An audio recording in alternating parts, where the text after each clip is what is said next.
very, very excited to have Laura Osborn and Amy Arvary. But as always, I'd like to give a little introduction to who we are, and many of you have heard this before. We've adjusted a little bit. We're actually expanding what we do. Our mission is to support, promote, and research entrepreneurship with a special focus on family and veteran businesses. So Fairleigh Dickinson University, Rothman Institute of Innovation and Entrepreneurship.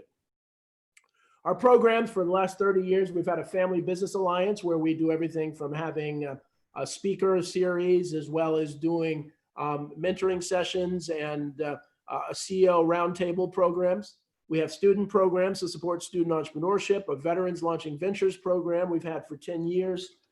This year, we have about 15 different states, veterans from 15 different states participating in our Veterans Launching Ventures program. We've been writing articles, doing research and policy around entrepreneurship.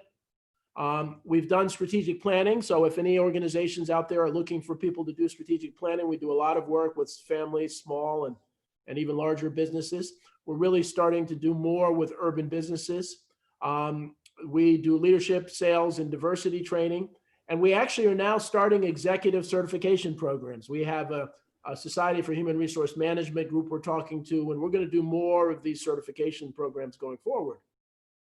We wouldn't exist if it wasn't for our sponsors. TD Bank Charitable Foundation is one of them, Provident Bank, SunTrust, Commerce and Industry Association of New Jersey. I have to see if Tony Russo is on the call. The president, he's a partner here, and we always want his input. One of the things about entrepreneurship that's really important is we're entering a new year, a new administration, the world is changing. Entrepreneurship is more important than ever. It's really the key to bridging the political divide. I wrote an article that people seem to like to say that entrepreneurship is one way to bring the 70 million plus people on either side who voted for either candidate to begin to talk about bringing this country together around small businesses. And public policy must support entrepreneurship, and we've been pushing for these ideas called entrepreneur zones. So our Family Business Week in October, we've created something that we call Family Business Week, and you can learn more about it at familybusinessweek.com. And we started Shop Family to help you support local restaurants by buying gift cards. We have a TV show called Family Business World that appears every Thursday at 10 a.m. and 8 p.m. We do these Family Business Friday calls, and we've been doing them since March. And so this is our Veterans Launching Ventures, as I talked about before. And I encourage each of you to go to our YouTube channel where we'll have this video and the others. We have over 100 videos that are very, very informative. So if you go to Rothman Institute of Entrepreneurship on the YouTube channel, you can find us there. And our Family Business of the Year Award, we had a session, and some of you watched this, with Laura Mashthaler from Black Swan Espresso is our new Family Business of the Year. Our under 10 million, Dennis McCullough Contracting, and our over 10 million is Mike Seitel from Norwalt Design. So with that, I'll turn it over to Laura and Amy. So I'll stop sharing, Laura, and you can start. Awesome. Thank you so much, Dale. Oh, Amy and I are thrilled to be here today with you and with this group from FDU. And what we at Crothers do is we work on things around people, culture, and leadership, the HR talent of your organization.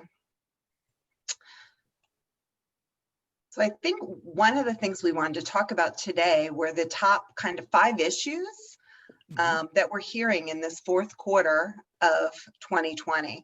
So number one, lots of people are coming to us talking about communicating remotely. How do you really have these performance reviews remotely and deliver difficult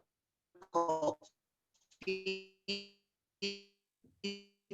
when you're not seeing people face to face? How is the feedback? Right? That's one of our big issues. Hiring and onboarding remotely is another issue that we are talking to people about. We're talking about skill gaps in the management and leadership ranks in companies. we're talking a lot about how do you keep culture with this remote workforce? How do you really keep your culture alive? What are you doing to do that? And the top thing that we're talking about right now is burnout. Yeah. Burnout for leaders, burnout for the workforce, the COVID parents. Last night I had a session with a brain neurologist who said to me that what they're seeing in their practice is stress has quadrupled in the last few months. Anxiety has tripled. Their depression is, just they're seeing it at rates that they've never seen, given the current environment and some of the things you talked about before, Dale, between the political environment and the racial divide and everything going on right now. It's a pressure cooker for people. And it's coming out. Somebody even talked about COVID somnia, where people are really having trouble sleeping because all this is like swirling around in their brain. So we're spending a lot of time on these things. And I thought what might be great for this audience, for Dale and I, to do a temperature check on what are the big things that you're thinking about so that we can adjust our conversation to really address your needs. So with that, I am going to pull up a poll. All right. If everybody would just take 30 seconds, and this is a multiple choice. So what are the challenging issues that you're facing right now with your people and culture? You can click on as many of them as you're facing. And then I will share this poll. I was going to try to vote, but it said hosts and panelists can't vote, so I can't. The host can't vote. vote. See the results. Yeah. But this is good as they're doing that, and I've created this zone of to really help people understand where they are, because it's such a stressful time. It really is. And that's part of our little gift at the end, which is why Amy is here with us. Here we go. We got about half. Maxine, we'll give it 10 more seconds, see if we can get the rest of the 30.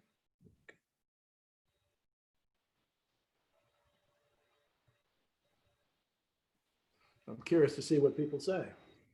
9, 10.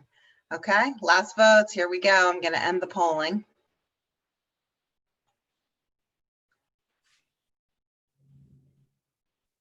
All right, so it looks like the majority, 50%, are concerned about creating culture, managing and communicating with the remote workforce, about 40%. And then other things are on your mind: succession planning. Managers don't know how to manage. How do we know what to pay to people this year? Onboarding remotely, hiring talent, and motivating a remote workforce, kind of that morale issue. So awesome. Laura, this is interesting, because normally in normal times, I think hiring talent would have been much higher, but nobody's really hiring now. So that's really interesting. Our conversation right before this, Dale, I was talking to a group of people about workforce planning and how companies really need to right now be thinking about what will their workforce look like moving into 2021.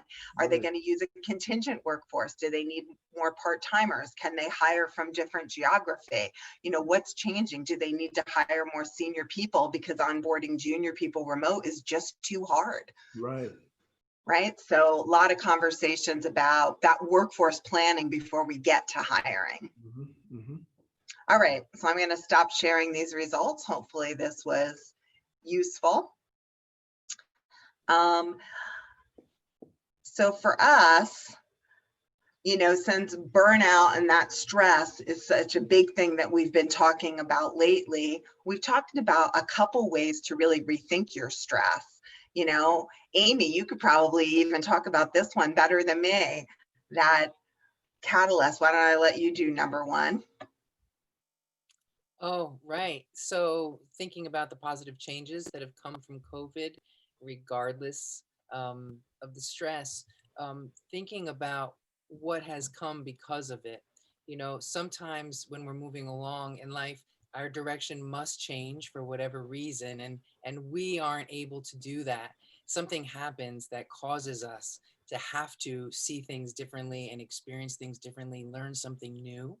And if we look at your past year or this past experience, certainly there have been skills, qualities, or experiences that you've had that you couldn't have had that have added value to your experience.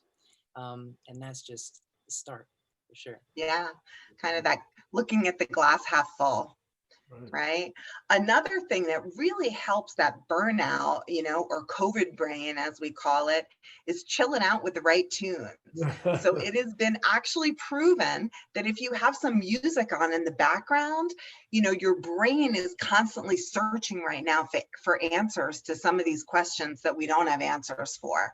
And so if your brain has that music to distract it, it stops searching so much and it helps restore your equilibrium.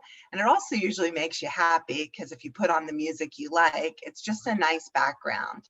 So putting the right tunes on, and then practices like mindfulness and really being mindful of, this drink and how it tastes and what I'm tasting on it, just mindful, and then meditation, right? So two different things, mindfulness and meditation.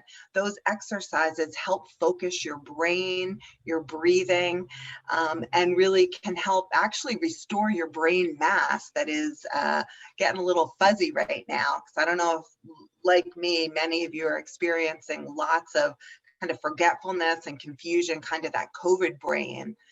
So these things will help. We actually have a little gift later for all of you, and you're going to experience a nice guided meditation.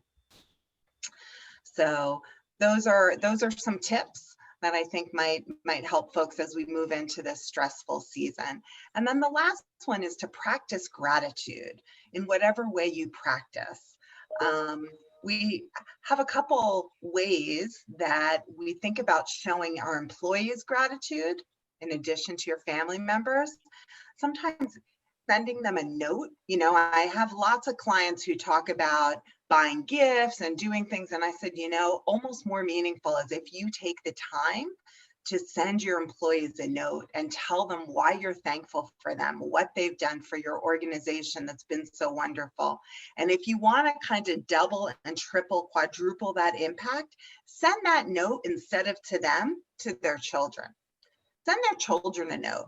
Tell them why their parent is so amazing in your organization and what they do to help, and thank them for giving you their parent for some of their time. One year, someone actually sent me, my children, a gift, and it was bowling tickets, bowling and movie tickets, and a note about me and what I've done for their organization. And it said, hey, take your mom bowling into the movies and tell her to leave her phone at home. And this is her time with you, but here's why she's so important to us.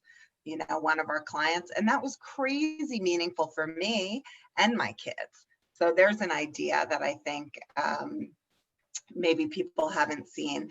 Obviously, lots of people are giving wonderful token gifts. The gift of time, allowing people to really disconnect right now.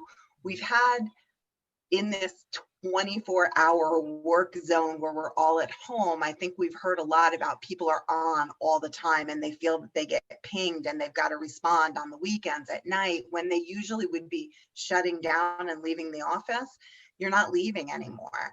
And so to really say to someone, like for my team, I said, this Thanksgiving season, like we're off, no emails, no pinging, just let people have that time to breathe and to recharge and to be with their family and show them gratitude by respecting that downtime. A gift to charity, that's a wonderful gratitude for your employees. And there's lots of organizations like Caring Connection who you can order a craft. It'll be sent to your employee's home. You can team build and do the craft together as a team. And then in there is a package where it gets sent to a charity of your choice to help someone with what you've done. So there's lots of wonderful ways you can give something to charity with a gift of time for your employees. Another thing I say that really helps show your employees gratitude is if you can be vulnerable and empathetic right now, understand what they're going through, share with them if you're struggling. That's a gift. The gift of understanding, the gift of listening. These are really gifts. And it does show your employees that you're grateful for them if you take the time to understand, to be empathetic, to listen. And then, I've been saying, I think this is my phrase of 2020 was give yourself grace. Give yourself grace that you're not always going to be 100% right now. You're going to have those rough days. And guess what? So are the people around you. And so if you can tell someone's having a rough day, saying to them, you know what? I know it's a rough time. You got some grace today. Take the afternoon off. Do what you need to do to regroup yourself. I can tell you're struggling today. I think keeping an eye on our employees, making sure that they're okay right now in this difficult time with depression and stress and things like that, really going up like quadruple from what it was, this time last year. I think we need to do that. Laura, let me add two things. One, talking about the gift of time, that many of us, because of Zoom, are working longer hours. We find Yeah. ourselves, we start earlier in the morning, we go later in the evening. So it's important, as you said, to really cut that off. And I see Janet Werner is in the audience, and who is doing the caring postcards. So Janet, working with the nonprofit that I started, are actually helping seniors write these caring cards to family members to communicate, kids writing them to police. And so those kinds of things, you think you're doing a good thing for them, but it really helps you. That's wonderful. That's great. Absolutely. And that's not, a big investment, right? It's some time and Right. some thought. It's not, we're not asking you to donate $10,000 to a charity. So very, very good. And then the last thing you can do to show your employees gratitude is to kind of play and have fun. Find ways to connect with them, find ways to get the team together to connect, whether that be virtually, whether that be a walk outside together, whether that be a parking lot lunch, where you can see each other's face. You can all pull your cars, open your trunks, and, have lunch together for a half an hour, right? Find ways to kind of play and have fun. And so I think, for me, those are some tips that we've heard from the different CEO groups that we run, lots of best practices. Anything else there, Dale or Amy? No, this is a great list. My daughter is here, and so we were talking about music being important. I tell her don't she listens to music as she does homework. So I said, well, music is great, but Well, and it's funny because now what the neurologists and stuff are saying is do, because it keeps your brain, you get just that little bit going on. It keeps Right. you from focusing on some of this anxiety and stress. Wonderful. And your daughter's going to like me after this. Oh, yes. She loves this. So, well, this is great. Yep. Good. Awesome. So, this is our end, but I know, Dale, we had wanted to kind of bounce around about some of these topics. I have one more poll that I wanted to do so we can find some other areas that we might want to talk about. So we'll run a poll on some of the current issues that people are facing around human resources. Let me launch this poll and give you some time too. So it's around, how are you handling the remaining time off for people? This has been a conversation. I think this could give you some data on what other CEOs are doing. Are you keeping the same, allowing more, telling them use it or lose it? You need it for mental health. Take that time. How are you handling 2020 compensation, base, bonus, both, or neither this year? And then what changes are you seeing in your workforce in motivation and morale over the last month? So it's kind of a triple play question. Go ahead, we'll give you 30 seconds.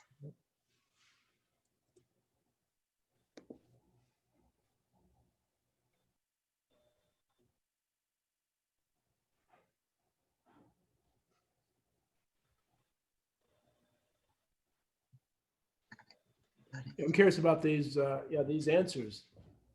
Yeah, These are real challenges for family and small businesses. What do they do? absolutely. You know, and we have national data on how people are handling 2020 comp, but it's different. You know, I think the family and small businesses are making some different choices than nationally. Mhm. And it'll be interesting to see if this group is similar to some of the, you know, the different CEO groups. I work with 2 WPO groups and 2 different CEO groups. Yeah, So yeah, and so far it looks like they've got pretty similar data. We got, you okay. know, we have a few voted. Let's see if we can get some more. Yeah, please, we want your input, so please answer the question if you can. I think people are multitasking. It's lunchtime. Yeah, it's lunch, they're eating and, They're eating and oh, I have to put my sandwich down. yeah, so some people are private, they don't have employees. Okay, okay. Now, the question is, what is a WPO group? Someone, Women's Presidents Organization. So it's for women entrepreneurs that run businesses of 2 million and more. It's like we're calling it second stage entrepreneurs, and it is a monthly peer, you know, if you want to say peer board of directors for each other, come together once a month for a half day to discuss business challenges, and we go around and we clarify each other's challenges, question, and then give, in my experience, when I had something similar, this is what I did. And that person walks away with a bag full of ideas to go solve their challenge. are you in a chapter of W? Somebody asked if you're So I run 2 chapters. you're in 2 chapters. Which ones? I run Morris County and Monmouth County. Okay, good. Yeah, New Jersey has 7 chapters. 7 chapters. Wow. Yeah, all right, we're gonna end the polling here and I will share the results.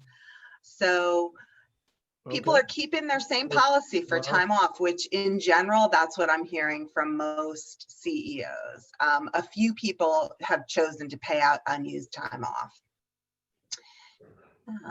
And here some are saying use it or lose it. Mhm. Compensation is no salary increases or bonuses. So the norm with my other groups have been bonus only.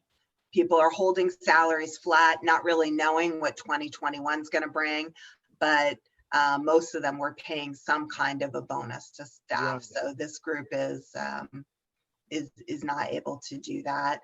And what are we seeing? Changes in motivation and morale. So people seem more distracted and productivity is declining. Yep.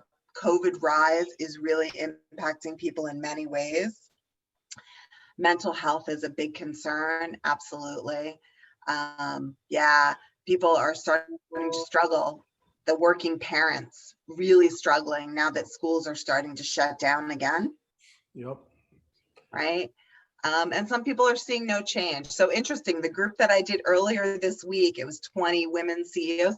Most of them were no change. They said, we haven't really seen a change. I said, you better start listening and paying attention. Yeah. You know, Yeah, not sure if it's just you're too busy that you haven't put your head down. So yeah, this COVID rise is really, you know, impacting all these things. Mental health, schools, distraction, you know, that COVID brain is keeping us distracted, and productivity, it's real. It's a mental issue.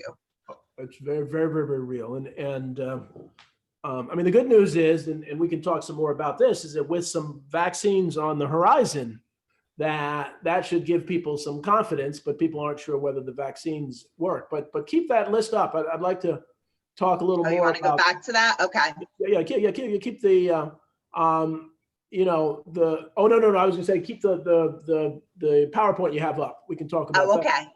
Yeah, but I will say, you know, keeping the same policy, you know, I'm hearing that food banks and others are up 75% or so with the working folks or previously working folks who are using food banks. Wow. Yeah, I mean, it's really, and so the stress, you know, virtually everybody has a family member that's probably struggling financially. And any tips or thoughts on how do you kind of support, support family members who are dealing with the stress of losing a job or about to lose a job or dealing with financial challenges, or what do you recommend? Go ahead, Aim. Yeah, I like to add in there addictions. This is a time that the work I'm doing Yeah. in rehab facilities also, they're inundated. People are struggling for ways to get through the burdens that they're carrying. And the best way that we have discovered is to assume that every single person is struggling.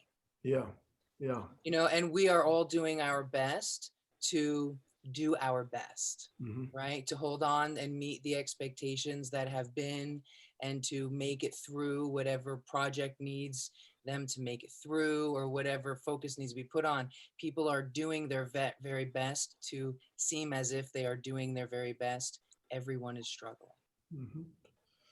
So one of the things that we see in the notes, this whole idea, we talked about employees, but what about the solopreneurs, the individual, the single shingle folks? And this is a stressful time, for them too, because business is down. Any particular special advice for those folks? So what if you live by yourself and you have your own business? What do you do? How do you connect? Any thoughts? Yeah. So, I think some of it is the same, is reaching out to your clients, right? Showing that you care about them, that you want to hear just how are you? Being vulnerable with clients, I think sometimes makes a difference too, to say, gosh, I'm here alone running my business right now. This is a little crazy for me. I'm having days that are rough. How is it with you? And sometimes by you being vulnerable, you get them to open up and you forge a whole new level of relationship with your client. I think being honest with clients is one thing that has helped us. I know in the beginning, when we didn't know what COVID was going to do to our business, some of our best clients started paying our invoices the day they got them. So instead of the 30-day terms, they started paying immediately because they knew I was a little concerned, and they said, we want to help. We want to help. What can we do? We can get cash to you quicker. And so they wouldn't have known that if I didn't share, if I wasn't a little vulnerable. Right. So that's one thing, Dale. No, that's fantastic. I mean, one of the things that, and the reason that this discussion is so important is that, one of the good things that's come out of COVID is this recognition of people, the recognition of connection. People missing connection, and the recognition that business is about people. You look at, in fact, I was dealing with a big company that has 60, 90, 180-day payment terms for a small business, and just no sense of what it's like that people are living, hand to mouth. And I think we need a little more compassion in the business world. And that's what I love about family businesses, is that once you don't have to be a member of the family, but once you've worked for a family business for a while, you become part of the family.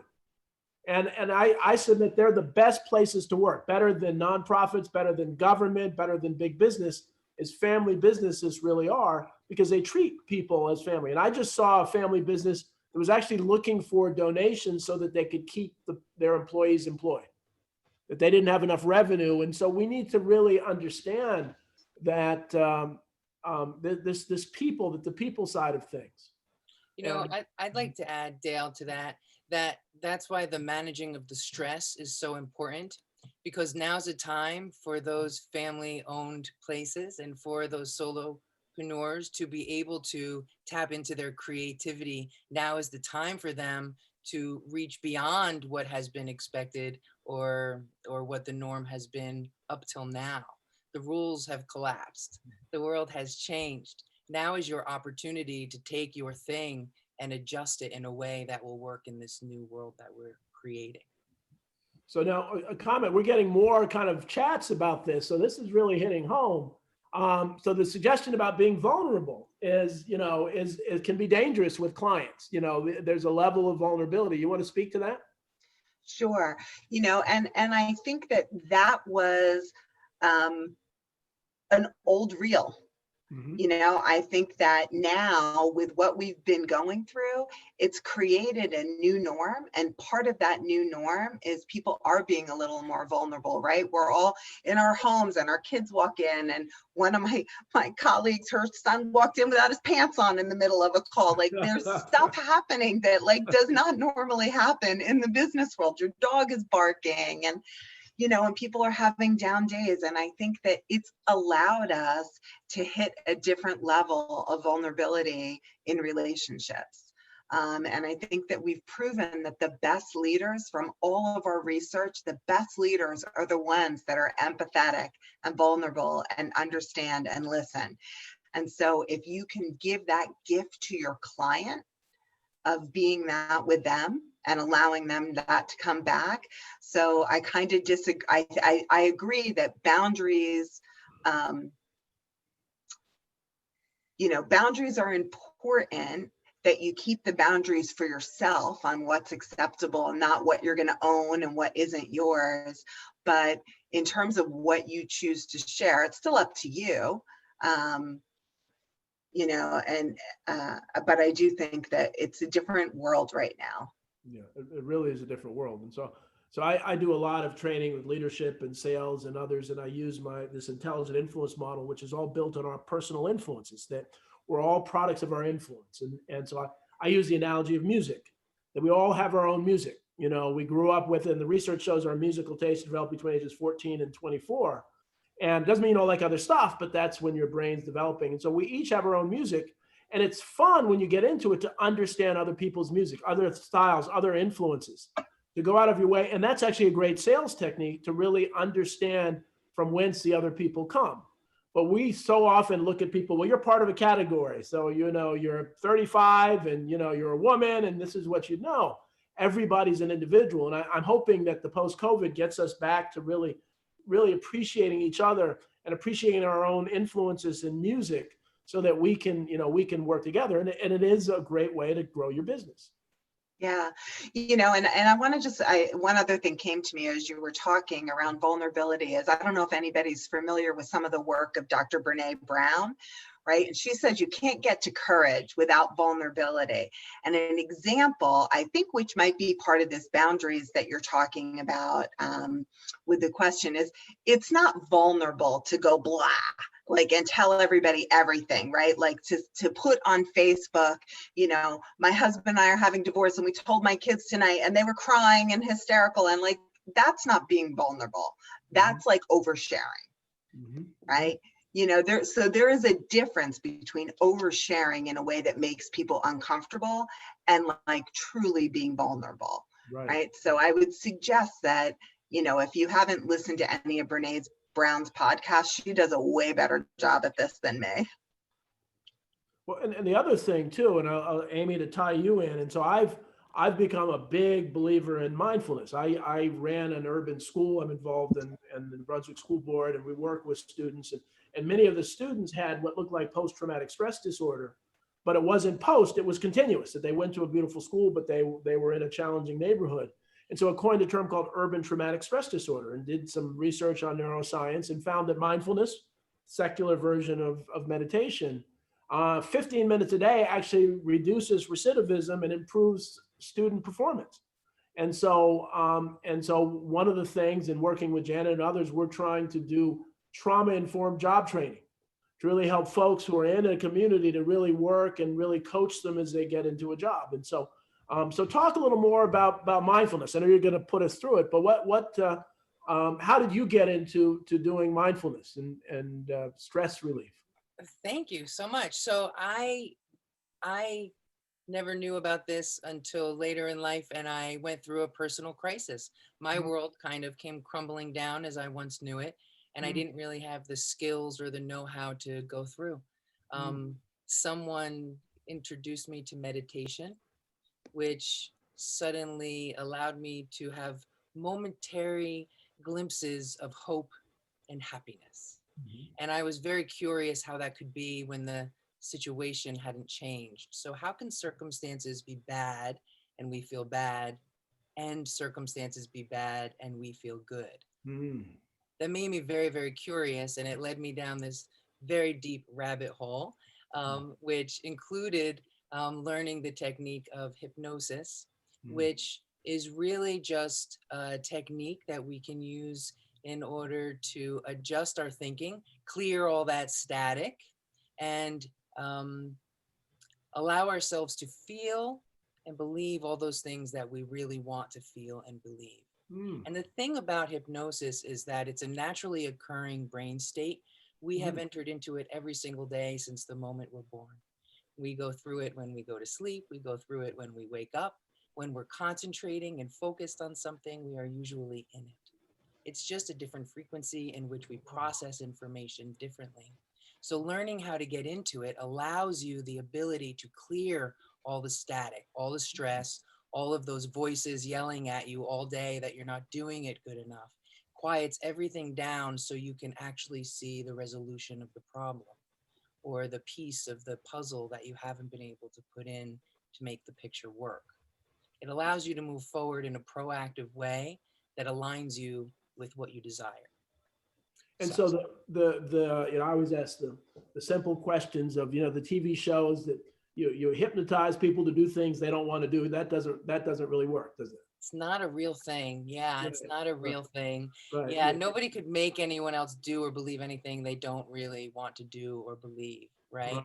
And the way that I use this is very much as a very personal experience. So I can do a room of 500 people and everyone will have their very own, very private experience. This is something that goes on within you.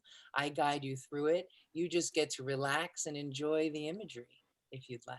Wow. And the goal is to allow you to take your thoughts from those things that are causing you a negative physical reaction, right? That tightness in our stomach or our chest, our head always hurting, the digestive problems caused from the stress, is to take a moment from those.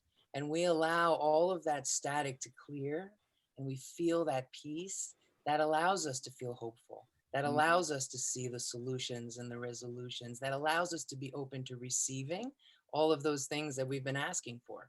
Wow. So that's how it's used. So I learned the practice, I started using the practice, and people started coming.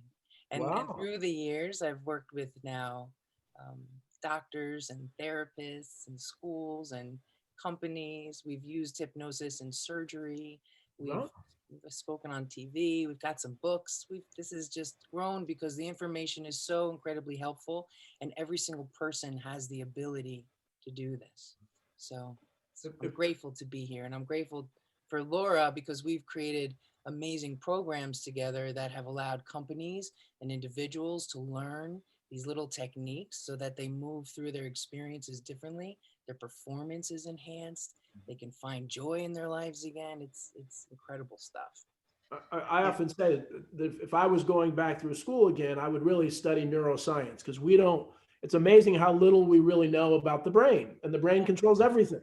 It controls your happiness. It really, and so even as entrepreneurs, as family business people, to really think about the role the brain plays in our success or our happiness. And so this is, so is there a stigma with hypnosis? Do you use a different name or, Well, funny, depending on where I'm using it, that's what we have to call it. So sometimes we call it guided visualization. Sometimes it's a meditation. I love to use hypnosis because I love to educate people as I was educated. I also thought it was cluck like a chicken, some crazy thing. I had no idea that it was this amazing skill that I actually have the ability to use to benefit my life experience. That's pretty amazing. Yeah. And so I'm looking at some of the comments from Stephen Oriole and some others about mindfulness exercises in school that using that. And there's so many tools available to us. And I've often said that one of the easier tools to deal with depression or challenges is to actually help somebody. To really just go help somebody. It's really more for you than them. It really is so true. It's absolutely. I'm wondering, Amy, if this group might like you to explain a little bit about neuroplasticity and how that works. I was thinking that. I was thinking it also. I was thinking. Yeah, me too. Just a little bit.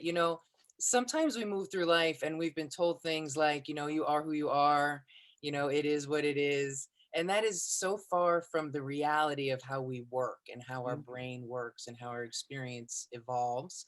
And from the very moment we're born, we are creating this mental program. We are creating this network of processes that are taking place automatically, and we don't have to think about them. So we have decided a lot of things about ourselves, about the world, about our place in the world, with our expectations from the moment we were small children. Decisions you made about yourself when you were 9 years old, you may still be operating on. Those are those things that come in conflict with what you really believe now. I can do this. I know that it's possible. I could see it. I have my business plan. I'm ready for it. Right? But we have those underlying things, those things in our program that we must adjust so that we can align. And our brain is constantly listening. That is good and bad. Our brain is constantly listening to us. So every time we remind it that we can't do it, that it's not working, that it's too difficult, that now's not the time, all of those things we are absorbing and believing. And if you choose to believe that, then what you want to do is going to be difficult, because that's a whole different direction you must move your brain into. Interesting. Yeah. Interesting.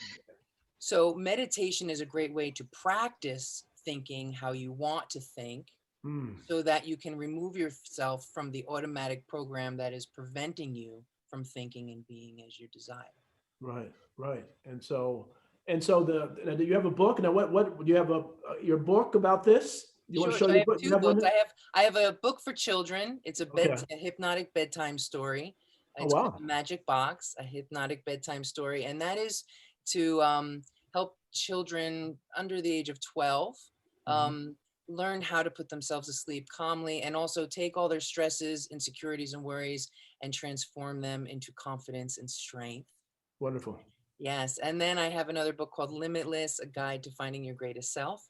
And that is for the rest of us who are trying to move through in a more positive way and find alignment, but aren't quite sure how. There's a lot of tools in there that I've learned along the way that are helping a lot of people move through it. And a lot of client stories, which are pretty interesting to read. Also, a lot of case studies in there through the years of me doing the hypnosis. Wonderful. And Laura, now who do you work with mostly? Who are some of your clients? Yeah, so our main clients tend to be small and middle market businesses with, typically they're going to have 10 employees or more.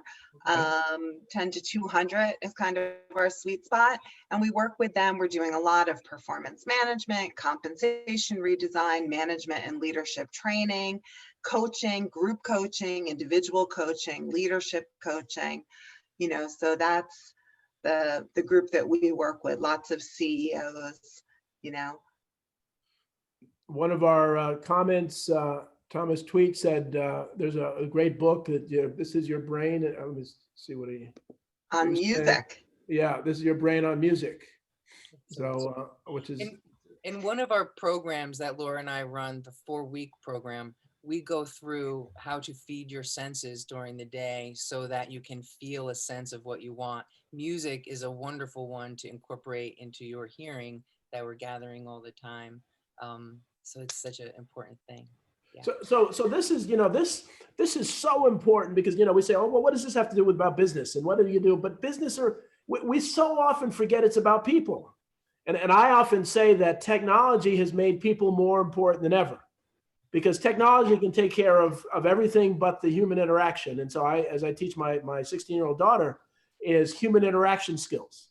Whereas young people, they can text, they can do that, but they're scared to look at people face to face. And so, we're losing that. I think in some ways, when this COVID thing is gone, people are going to be so anxious to get together in a safe space and to interact with people and to hug people and to really talk to people and to meet with clients and to go out to lunch and breakfast and those things.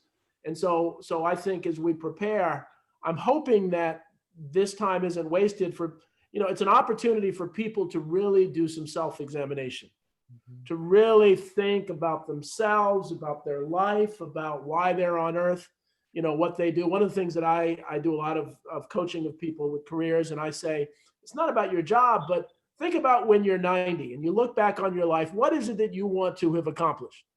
Yes. Because so many people hop in, it's almost like going to California without GPS. They hop in a car and they kind of drive and so on. And then they're 90 and they look back and said, well, what did I do? Where'd the time go? And so now we're all young. We have that. Let's begin to think about planning our life. It's not just about making money. It's not just about your job. It's how are you changing the world? How are you changing other people? How are you impacting and supporting other people? And this is important for business people as well as everybody. Yeah, absolutely. And it's amazing to just watch the transformation over time as you start to believe that, right? Dale, I think I told you I started my business 10 years ago, and it was me. I was a solo entrepreneur with a shingle. And here we are 10 years later with 22 people and hitting revenue target. Like, we're up 50% this year. And it's that belief and that kind of forcing that plan and that goal on how to get there, right? And you just you need all these pieces come together: the people, the culture, the way you lead, the way you listen, the way you listen to your clients, the way you listen to your employees. It all feeds in together to create whatever will be. Yeah, and so you've grown to 22 people. Yeah. That's amazing. And so that's again, that's a true entrepreneurial success story. Right. And it was just me and a shingle. I mean, when my son said to me last year, Mom, maybe I want to run the family business, I was like, what business? Uncle Keith's construction business? And I was like, he was like, no, your business. I was like, oh my God, I have a real business. Like, it's funny how the stories we tell ourselves, right? Like Amy said. So it's been a journey, but I want to make sure I'm noticing the time, and I know we don't have a ton of time left. I want to make sure Amy has time to give everybody our gift of gratitude for you inviting us to this today. And Amy, how much time do you need? How much time do we have? Let's About do 10 minutes. About 10 minutes. 8 minutes. I'll get it in under 10 minutes. Let's do it. Okay, good. So Excellent. Aim, just speak up a little bit. You're a little soft today. Okay, perfect. And we can take off the slide so we can focus on her. Yep, I will. Excellent. I'll take off my picture. Okay, so this was so wonderful, and I hope everyone has begin to understood or have reinforced the thoughts that how we're feeling and thinking is greatly impacting everything that we're doing, everything we're creating, everything we are trying to move through and to. So these next few moments are for you as a gift to just allow your mind an opportunity to clear itself from anything not needed, so that you can be very clear and very ready for all of those things that need your attention in whatever way they do. So you may now close your eyes and get yourself comfortable. That means you can go ahead and kick your feet up. You can lay your head back, put your head down on your desk if you need, whatever it is. Just get yourself comfortable for just a couple of moments. And when you're comfortable and your eyes are closed, I'd like for you to please take a nice deep breath in. And very slowly let that breath out. As you do, just give yourself permission to relax. For the next few moments, there's nowhere else you need to be. There's nothing else you need to be doing. This is just your time. It's your time to let go, to adjust, to align with all of those things that you truly desire. So take another deep breath in. This time, fill your lungs all the way and hold that breath. Very, very slowly exhale.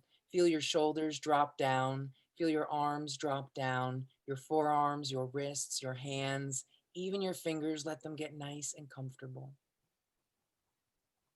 And take another deep breath in. Fill your lungs all the way and hold this breath. Very, very slowly exhale. Feel your chest relax as all the muscles flatten out and let go. Take another deep breath in. Fill your lungs all the way and hold this breath. Very slowly exhale. Feel your whole body drop down from the top of your head all the way down to the tips of your toes, every muscle, every nerve, every single cell in your body just lets go. You can feel your scalp relax. Your scalp just relaxes. As this feeling travels down over your forehead and your eyebrows, they just let go. All the little muscles around your eyes and your eyelids, feel them flatten out and let go. Your cheeks, your lips, all the muscles around your mouth relax now, your jaw and your chin. It feels so good to just relax. And you can take another deep breath in. And as you exhale, spread this feeling down the front of your neck and the back of your neck as all the tightness in your shoulder area just melts away. Send this feeling down your back now as all the muscles relax. Take a deep breath in, fill your lungs. And as you exhale, feel your organs relax, your heart, your lungs, your stomach. Release all tension, all toxicity. As this feeling travels down through your hips and your legs, relaxing your thighs, your knees, your calves, ankles, and feet. Even your toes are so relaxed. What a gift you have, this ability to relax whenever you need, whenever you want. And you can feel yourself letting go now as you place your attention on your chest, feeling the rise and fall of your chest with every breath you take. Noticing now that with every breath, a wonderful wave of relaxation spreads through your body, relaxing every muscle, every nerve, every single cell in your body.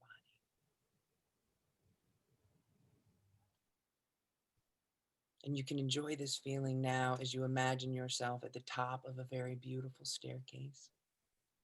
10 steps lead down to the floor below, and in a moment we'll walk down the stairs. As you do, you'll feel yourself go even deeper into this wonderful feeling. So go ahead and step down to the 9th step carefully. Feel yourself go deeper. Step down now to 8, going deeper still, down to 7, 6, 5, 4, 3, 2, 1. You're at the bottom of the stairs now. There's a door. Go ahead, push it. It opens so easily, and you step outside into a beautiful forest on a perfect summer's day as the trees are lush and green and the sun is shining down. The temperature is just right, and you can smell the freshness in the air. You are calm and clear, completely relaxed. And as you look above to the top of a tree, you notice the most beautiful butterfly you have ever seen. Its colors, so vivid. And I'm going to count from 5 down to 1. And as I do, you can just watch as this butterfly descends. And as it descends, you too will go deeper and deeper into this wonderful feeling now. 5, 4, 3, 2, 1.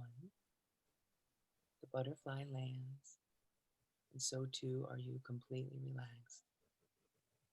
As the butterfly lifts up now, leading you through this place, noticing that with each and every step you take, you feel a tremendous sensation of letting go of any darkness, of any doubt, of any fear, of any insecurity. A deep sensation of letting go as you move through this beautiful place until you are led to a driveway. A long driveway, and as you make your way down this driveway, you come across a beautiful house. This house has been here since the beginning of time. This is your house. And as you make your way to the front door, it opens and you are greeted by your future self. 10 years from today, having achieved all of those things that you once desired.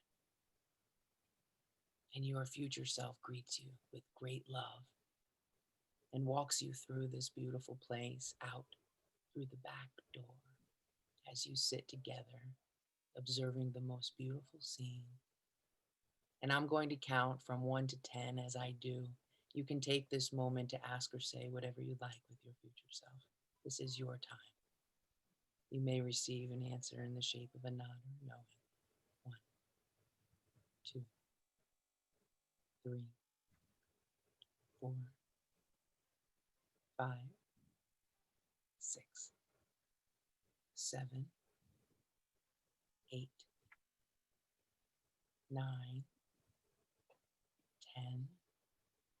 You are success, confident, clear.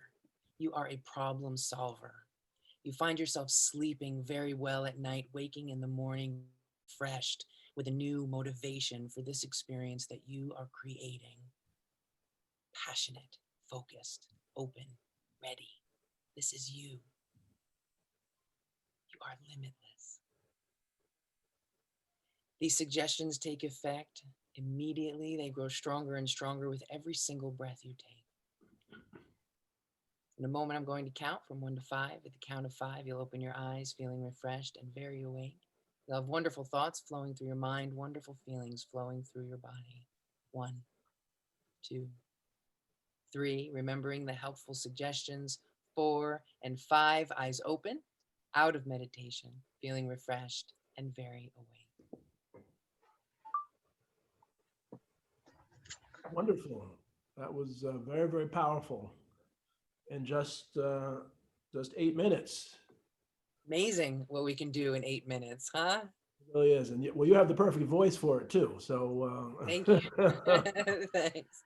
And So- what we do is, Dale, we'll send you the link to Okay. this, and then you can send it out to people. And I find that the second and third time you listen to it, your body actually really relaxes. Right. So if they listen to it a few times or every morning, every afternoon, your body relaxes much quicker. Right. You're learning the practice. Absolutely. And the first time you ever do an experience like this, in case anyone is wondering if they did it right or wrong, or if it worked or it didn't work, the reality is it always works. But the first time you do it, that conscious mind it has a job, and its job is to make sure you're doing everything right and everything is going as you desire. So it's very hard to completely relax and also pay attention.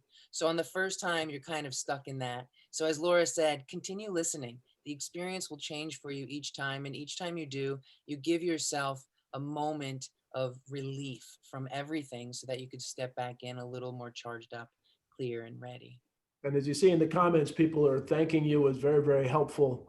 Now I ask you, I didn't fall asleep, but so often when I do yoga and other things, I fall asleep. I don't Yes. get enough sleep. Is that good or is that bad? That's great. Well, there's no right or wrong. There's Right. 7 stages to go through. I didn't put anyone too deep today because we only had a little bit of time, and I want you to have some recall. If I Yeah. take you in a little deep, you lose the recall and you don't get to really remember the experience. Oh, wow. So I wanted you to see him and remember him. Wonderful. Yeah. Well, Laura and Amy, thank you very much. We always end right on time. We're at 1 o'clock, but this was wonderful. I feel rejuvenated, as I think most of the people do here. So thank you for your time, especially as we go into the holidays. This is perfect. And so we'll have you back hopefully in 2021. Wonderful. Awesome.